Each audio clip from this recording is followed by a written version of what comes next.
Math को लेकर discuss किया था अलजेब्रा को।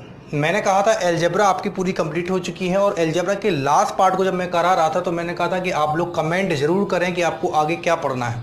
मगर आप लोग इतने महान इंसान हैं कि आप लोगों को खुद नहीं पता रहता कि आपको क्या पढ़ना है। इसलिए मैंने अपने वादे के अकॉर्डिंग मैंने अपने हिसाब से फिर कॉन्सेप्ट लेके आया हूँ। मैं इसी को जारी रखते हुए चूँकि मैंने एडवांस मैथ स्टार्ट की थी इसलिए मैं आगे एडवांस मैथ को लेकर ही चल रहा हूँ। ठीक है, तो एडवांस मैथ के अगले पड़ाव को हम लोग आज से तय करने वाले हैं और आज हम लोग नया टॉपिक लेके आए हैं और वो टॉपिक है, दिख रहा होगा आपको सामने जब टेबल बनी हुई है, जो कि बचपन से पढ़ते आए हैं हम लोग, ट्रिग्नोमेट्री। ठीक है, तो ट्रिग्नोमेट्री का आज हम लोग स्टार्ट करने वाले हैं। आज से ही हम लोग ट्रिग्नोमेट्री पढ़ेंगे और बिल्कुल बेसिक से पढ़ेंगे। तो आप बिल्कुल बेफिक्र रहें कि भाई अगर आपको ट्रिग्नोमेट्री बिल्कुल भी नहीं आती है, ट्रिग्नोमेट्री का टी भी नहीं अगर आपको पता है, तो भी आप बिल्कुल बेफिक्र रहें और पूरा भरोसा रखें। पूरा का पूरा कॉन्सेप्ट क्लियर कराया जाएगा और पूरा का पूरा सिलेबस आपका कंप्लीट होगा। बशर्ते आपको पढ़ने की चाह होनी चाहिए और पढ़ने की लगन होनी चाहिए। तो इसी लगन, इसी उत्साह, इसी उमंग के साथ हम लोग अपने पढ़ाई को आगे बढ़ाएंगे। ठीक है, और जो भी इस चैनल पर नया है वो उस चैनल को सब्सक्राइब करना ना भूले। चैनल सब्सक्राइब जरूर करें, शेयर करें, लाइक करें, कमेंट करें। आपका चैनल है, आप इसको जितना आगे बढ़ाएंगे उतना ही आपका प्यार हमारे तक पहुंचेगा। चलिए हम लोग आगे बढ़ते हैं, देखते हैं कि भाई ये टेबल लिखी हुई है, ये टेबल सभी लोग देखते हैं, सभी लोग पढ़ते आए हैं, सभी लोगों ने कहीं ना कभी इसको देखा और पढ़ा होगा। चलिए हम लोग देखते हैं कि क्या है। देखिए, साइन कॉस टेन की बात की जाए तो ये होते हैं ट्रिग्नोमेट्रिक रेशियो। इन्हें हम क्या बोलते हैं? ट्रिग्नोमेट्रिक रेशियो बोलते हैं। ठीक है, यानी कि त्रिकोणमिति ज्याय बोलते हैं। ठीक है, त्रिकोणमिति ज्या बोलते हैं। अब होता क्या है, त्रिकोणमिति अनुपात बोलते हैं। क्या बोलते हैं? त्रिकोणमिति अनुपात। रेशियो का मतलब अनुपात, ट्रिग्नोमेट्रिक रेशियो इन्हें बोलते हैं, यानी कि त्रिकोणमिति अनुपात इन्हें कहा जाता है। साइन की बात की जाए तो मुझे सिर्फ और सिर्फ आप लोगों को कितने याद रखने हैं? 0 से 90 तक के एंगल याद रखने हैं। अगर एंगल की बात की जाए कि भाई एंगल है क्या, चलिए मैं बेसिक की बात की है तो फिर मैं बिल्कुल बेसिक ही बताऊंगा। ये नहीं कि आपको हर चीज़ हवा में उड़ा दूं। एंगल की बात करने का मतलब है कि भाई एंगल तो पता होना चाहिए। एंगल की जब भी बात करोगे तो कभी भी एक रेखा से एंगल नहीं बनता है। अगर मैं सिर्फ ये इस रेखा की बात कहूँ कि भाई बताओ ये एंगल कितनी रेखा पर, ये एंगल कितना कोण बना रही है, कितना एंगल बना रही है, तो आप नहीं बता सकते हो जब तक किसी सापेक्ष, भाई एंगल जो देखा जाता है वो किसी के सापेक्ष देखा जाता है। तो जब तक इसकी सापेक्ष की कोई एक रेखा नहीं होगी तब तक हम नहीं बताएंगे कि भाई इसका एंगल क्या है। हम सक्षम नहीं है उसको बताने के लिए। अब अगर मैं अब पूछूं कि भाई इस रेखा का एंगल क्या है इस रेखा के सापेक्ष, तो आप कहोगे भाई ये एंगल हम निकाल लेंगे। क्लियर है बात? तो ये जो होता है ये कोण कहलाता है। इसे ही हम क्या कहते हैं? इसे ही हम एंगल कहते हैं कि भाई एक रेखा के सापेक्ष कोई दूसरी रेखा कितनी झुकी हुई है, उस झुके हुए उस झुकाव को ही हम क्या कहते हैं? कोण कहते हैं। एक रेखा के सापेक्ष दूसरी रेखा जितनी झुकी हुई होती है, जितना उसका झुकाव होता है, उस झुकाव को हम क्या कहते हैं? उस झुकाव को हम एंगल यानी कि कोण कहते हैं। क्लियर है इतनी बात? तो कोण की तो बात हमें समझ में आई। अब हम बात करते हैं कि एंगल जो होता है वो डिग्री में नापा जाता है। किस में नापा? डिग्री में नापा जाता है। एक होता है पाई में। पाई की भी डिस्कस करेंगे, पाई को भी हम पढ़ेंगे जब हमें पाई को पढ़ना होगा। अभी हम लोग डिग्री की बात कर रहे हैं तो डिग्री देख लेते हैं। देखिए 0 डिग्री, 30 डिग्री, 45 डिग्री, 60 डिग्री और 90 डिग्री, ये स्टैंडर्ड वैल्यू है। ये स्टैंडर्ड वैल्यू होती है, तो इनको तो आपको याद रख के ही चलना है। ये हमेशा ही आपको याद होनी चाहिए क्योंकि ये स्टैंडर्ड वैल्यू है। क्लियर है इतनी बात? चलिए हम लोग देखते हैं कि भाई साइन 0 की वैल्यू क्या होती है? 0 होती है। साइन 0 क्या होता है? 0 होता है। साइन 30 क्या होता है? 1/2। साइन 30 क्या होता है? 1/2। मैं याद कराने की कोशिश कर रहा हूं, आप लोग भी मेरे साथ बोलिए। भले ही मैं आपके सामने नहीं हूं, लेकिन आप ऐसे मान के चलिए, आपके ऐसे एज्यूम करके चलिए कि मैं आपके सामने हूं, आपकी क्लास में आपको पढ़ा रहा हूं। क्लियर है? क्लास जैसा माहौल बना के चलिए और बिल्कुल मैं यही मान के चल रहा हूं कि आप मेरे सामने बैठे हैं। मैं आपको देख नहीं पा रहा हूं लेकिन महसूस जरूर कर रहा हूं। ठीक है, तो चलते हैं इसी उत्साह उमंग के साथ कि भाई साइन 0 0, साइन 30 1/2, साइन 45 कितना होता है? 1/√2। साइन 45 कितना होता है? 1/√2। Sine 45 1/√2। Sine 30 1/2। Sine 60 √3/2। Sine 60 √3/2। Sine 90 1। Sine 90 1। तो साइन 90 कितना होता है? 1 होता है। ऐसी कॉस की बात करोगे तो कॉस 0 यानी कॉस 0 कितना होता है? 1 होता है। Cos 0 1। Cos 30 √3/2। Cos 30 √3/2। Cos 45 1/√2। Cos 45 1/√2। Cos 60 1/2। Cos 90 0।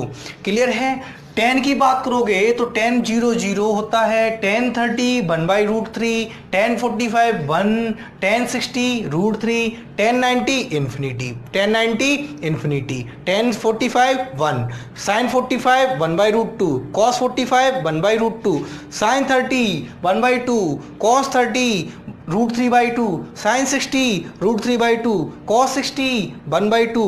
Clear है इतनी बात? टेबल आपके सामने लिखी हुई है, इस टेबल को आपको 2 से 3 बार पढ़ना है, सच्चे मन से बिल्कुल कॉन्शियस होकर पढ़ना है, बिल्कुल लगन के साथ पढ़ना है, तो आपको ये टेबल जरूर याद हो जाएगी। क्लियर है इतनी बात? तो इसका स्क्रीनशॉट ले लीजिए आप लोग।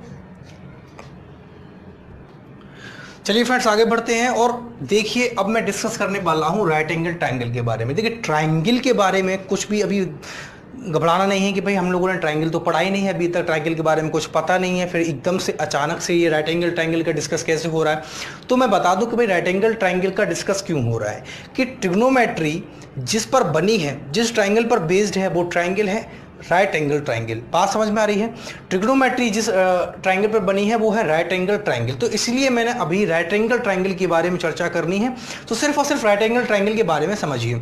बाकी जब हम लोग ज्योमेट्री स्टार्ट करेंगे तो सभी ट्रायंगल के बारे में डिस्कस करेंगे। ट्रायंगल क्या है, कैसे बना, क्या प्रॉपर्टीज होती हैं, ठीक है, कैसे क्या इनका एरिया निकलता है, कैसा पैरामीटर होता है, वो सब डिस्कस करना है। उसके लिए आप बेफिक्र रहें, वो सब टेंशन मेरी है, वो सब मेरी टेंशन है कि आपका सिलेबस कैसे कंप्लीट कराना है, कब और जल्दी से जल्दी कंप्लीट कराऊंगा, तो उसके लिए आप बेफिक्र रहें।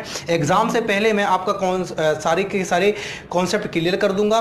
बस आपका साथ मुझे मिलता रहे, इतना ही मेरी आशा है, इतना ही मेरी ख्वाहिश है। चलिए देखिए राइट एंगल ट्रायंगल की अगर हम बात करते हैं तो एक ऐसा ट्रायंगल, मैं बता रहा हूं क्या होता है कि एक ऐसा ट्रायंगल या एक ऐसा त्रिभुज, त्रिभुज की बात कर लेते हैं पहले। त्रिभुज होता है 3 भुजाओं से घिरा हुआ, यानी 3 भुजाओं की आकृति त्रिभुज कहलाती है, ठीक है। 3 भुजाओं की आकृति क्या कहलाती है? त्रिभुज कहलाती है।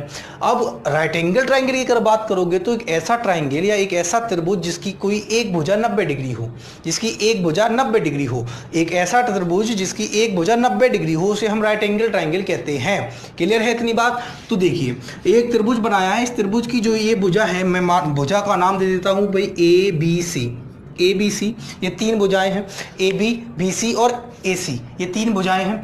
तो देखिए जरा भुजा ए बी और भुजा बी सी, इन दोनों के बीच जो कोण है, जो एंगल है, वो कितने का है? 90 डिग्री का। 90 डिग्री का मतलब होता है बिल्कुल लंबवत, बिल्कुल स्ट्रेट, ठीक है ना, बिल्कुल ना तो ऐसी होगी, ना ये ऐसी होगी, ना ये ऐसी होगी, ना ये ऐसी होगी, बिल्कुल स्ट्रेट होगी। जब कोई चीज़ बिल्कुल स्ट्रेट होती है, जैसे सुबह दोपहर के 12 बजे सूर्य जो होता है वो अपने सर के बिल्कुल स्ट्रेट 90 डिग्री पर होता है, ठीक है ना।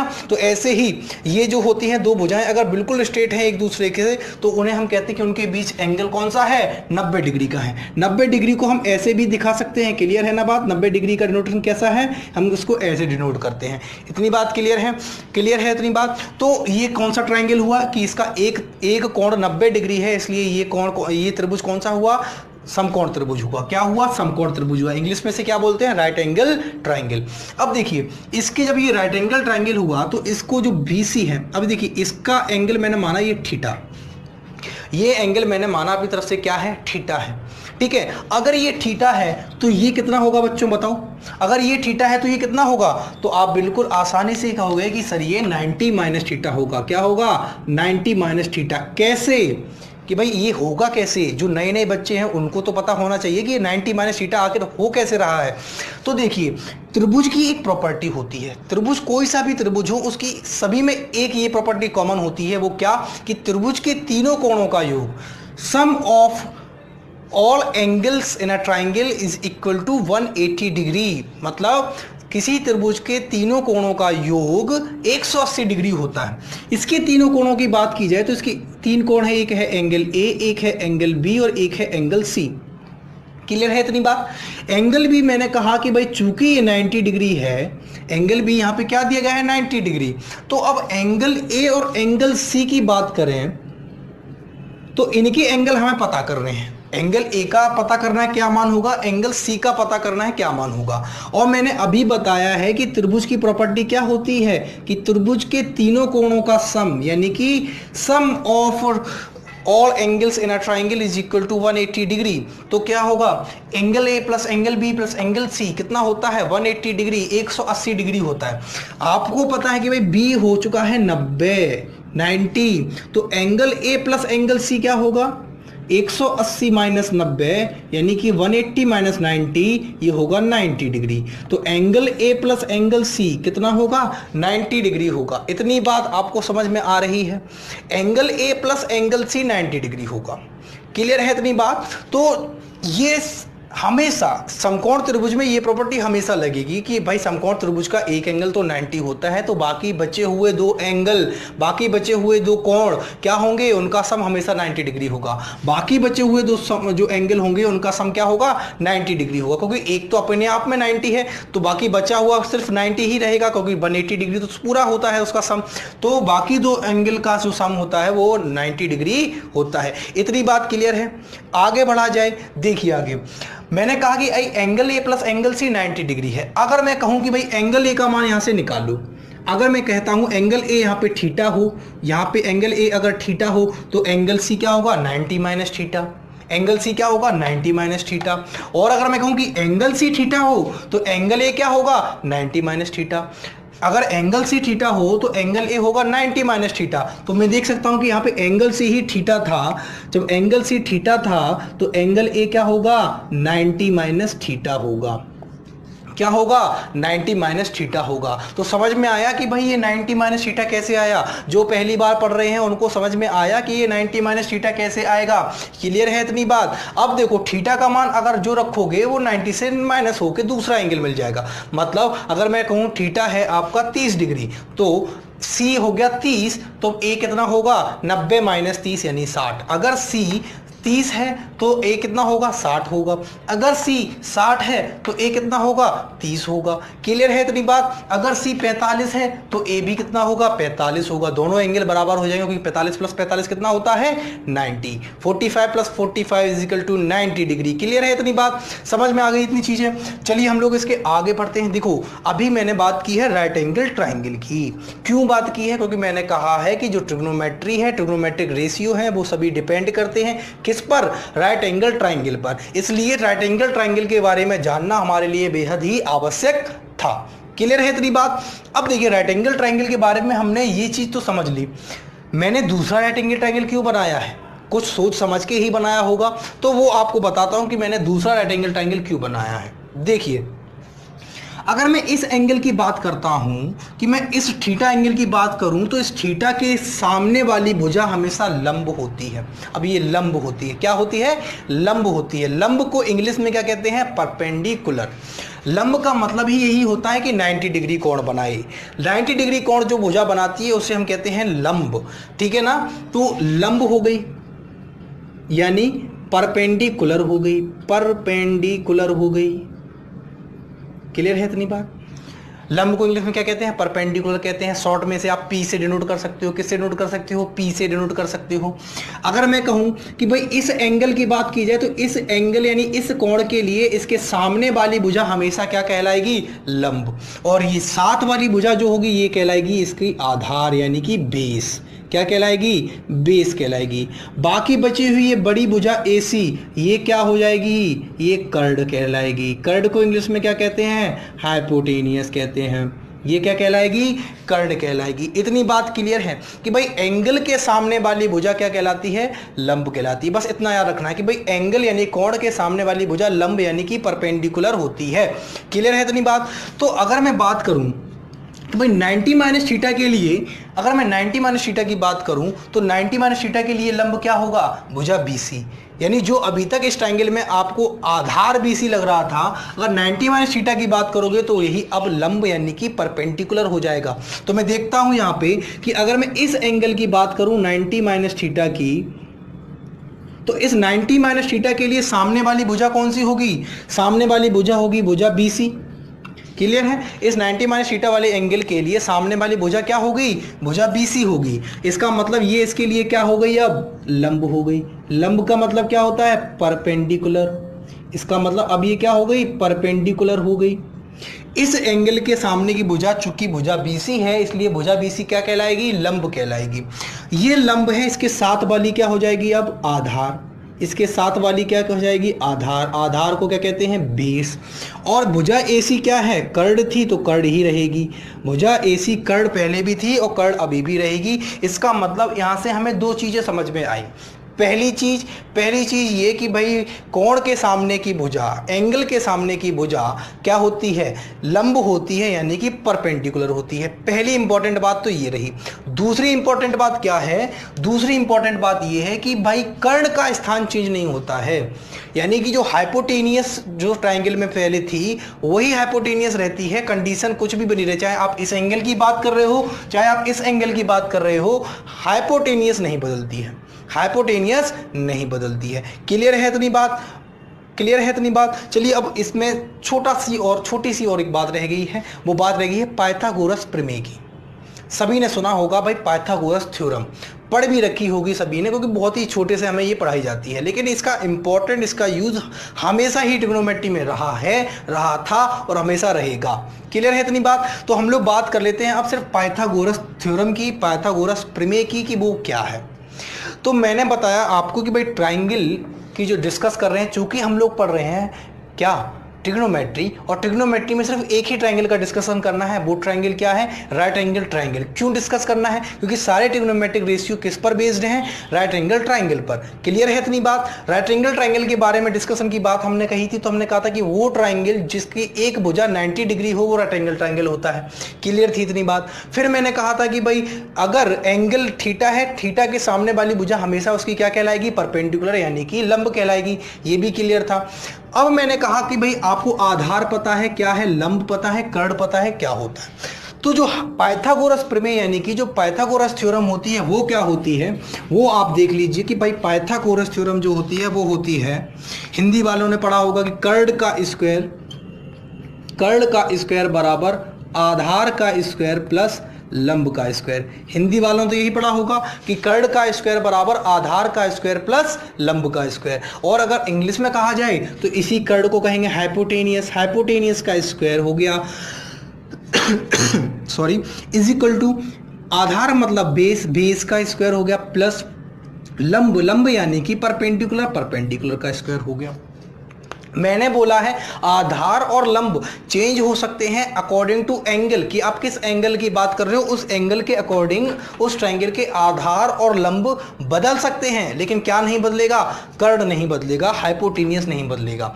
पाइथागोरस प्रमेय की बात करते हो, पाइथागोरस प्रमेय क्या होती है कि कर्ण का स्क्वायर, कर्ण का स्क्वायर अगर मैं इस ट्रायंगल में देखना चाहूं, इस ट्रायंगल में लगाना चाहूं पाइथागोरस प्रमेय, तो देखो कर्ण क्या है, AC है, यानी AC का स्क्वायर, और बेस क्या है, अगर मैं इस थीटा के अकॉर्डिंग लेके चलूं, इस थीटा के अकॉर्डिंग बात करूं तो बेस क्या है, BC का स्क्वायर प्लस लंब यानी परपेंडिकुलर क्या है, AB का स्क्वायर।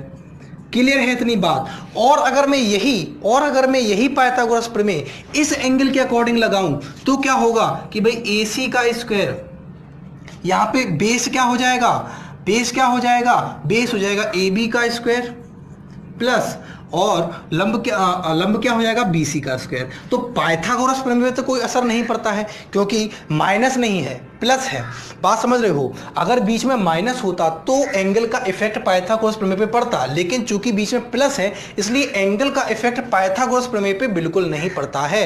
एंगल कुछ भी बना रहे, कर्ण का मान वही निकलता है, क्योंकि बीच में क्या है, प्लस है। इतनी बात क्लियर है। आगे बढ़ा जाए, पाइथागोरस प्रमेय समझ में आ गई होगी, राइट एंगल ट्राइंगल समझ में आ गया होगा, एंगल समझ में आ गए होंगे, ठीक है। ये प्रॉपर्टी आपने देख ली। इन दो एंगल के सम के बारे में पूछा जाए तो आपको पता है, 90 माइनस थीटा कैसे आया है तो आपको पता है। तो हम लोगों ने इन सब के बारे में डिस्कस कर लिया है। अब इसी पाइथागोरस प्रमेय पे एक छोटी सी बात रह गई है, वो रह गई है ट्रिपलेट। क्या रह गया है, ट्रिपलेट। ट्रिपलेट क्या होता है इसको समझ लीजिए, इसका इंपॉर्टेंस बहुत होता है, ठीक है ना। क्वेश्चन को अगर सॉर्ट करना है, छोटा करना है, तो इसके लिए आपको ट्रिपलेट के बारे में जानना बहुत आवश्यक है। राइट एंगल ट्रायंगल पढ़ रहे हो मतलब ट्रिपलेट तो पता ही होना चाहिए। अगर राइट एंगल ट्रायंगल पता है और ट्रिपलेट नहीं पता है, इसका मतलब है जिससे भी पढ़े हो, जब भी पढ़े हो, जिस किताब से पढ़े हो, अधूरा पढ़ा है, ठीक है। ट्रिपलेट क्या होता है, ट्रिपलेट होता है जैसे पाइथागोरस प्रमेय आपने पढ़ी, तो इसी पाइथागोरस प्रमेय को जो 3 भुजाएं सेटिस्फाई कर जाए, संतुष्ट कर जाएं, उसे हम कहते हैं ट्रिपलेट। मतलब त्रिभुज की ऐसी तीन भुजाएं या त्रिभुज की ऐसी तीन भुजाएं जो पाइथागोरस प्रमेय को मानती हों, जो पाइथागोरस प्रमेय को सेटिस्फाई कर जाएं, उन्हें हम कहते हैं ट्रिपलेट। उन्हें हम क्या कहते हैं? ट्रिपलेट कहते हैं। क्लियर है इतनी बात? इसको मैं घुमा के भी कह सकता हूं। क्या घुमा के कह सकता हूं? इसको मैं ऐसे भी कह सकता हूं कि अगर त्रिभुज की कोई तीन भुजाएं ट्रिपलेट हैं या अगर त्रिभुज की कोई तीन भुजाएं पाइथागोरस प्रमेय को मानती हैं तो वो त्रिभुज कौन सा त्रिभुज होगा? राइट एंगल ट्राइंगल होगा। तो वो त्रिभुज कौन सा त्रिभुज होगा? राइट एंगल ट्राइंगल यानी कि समकोण त्रिभुज होगा। क्लियर है इतनी बात? जैसे अगर ट्रिपलेट की बात की जाए तो एक होती है कि भाई 3 4 5, ये ट्रिपलेट आपने सुना होगा 3 4 5। भाई ये है क्या? देखो, अगर मैं 3 का स्क्वायर करूं तो 9 मिलता है, 4 का स्क्वायर करूं तो 16 मिलता है, और 3 का स्क्वायर और 4 का स्क्वायर को आपस में जोड़ दूं तो मुझे 5 के स्क्वायर के बराबर मान मिल जाएगा।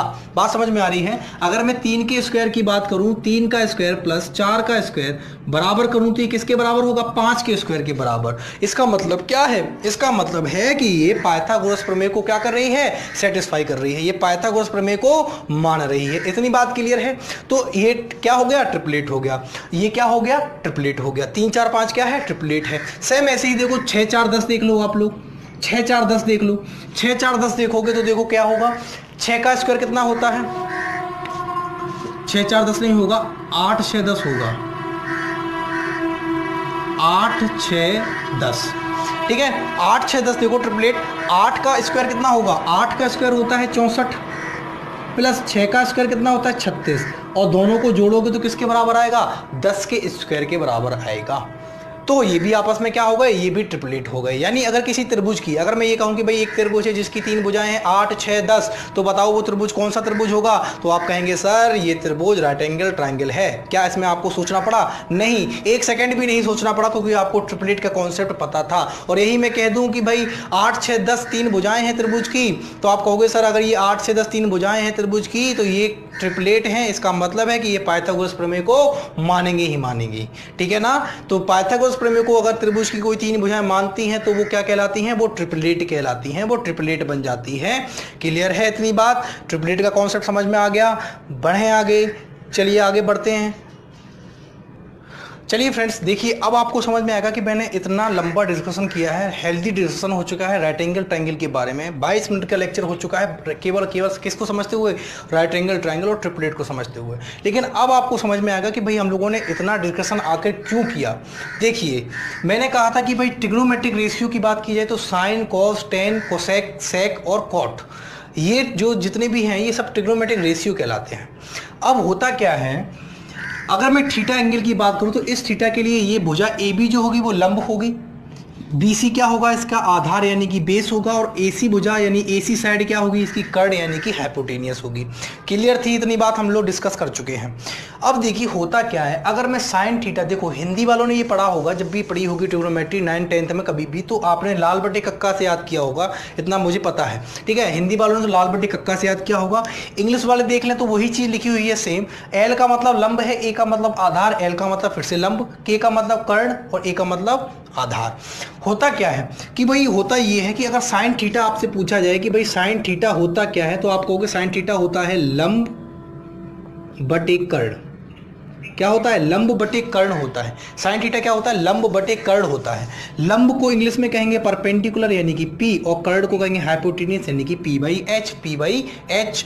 अगर मैं यही बात करूं कि भाई कॉस थीटा क्या होता है?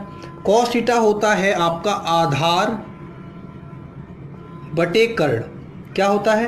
आधार बटे कर्ण होता है। क्या? Cos theta. आधार का मतलब क्या हुआ? बेस, और कर्ण का मतलब क्या हुआ? हाइपोटेनियस। आधार का मतलब बेस और कर्ण का मतलब क्या हुआ? हाइपोटेनियस।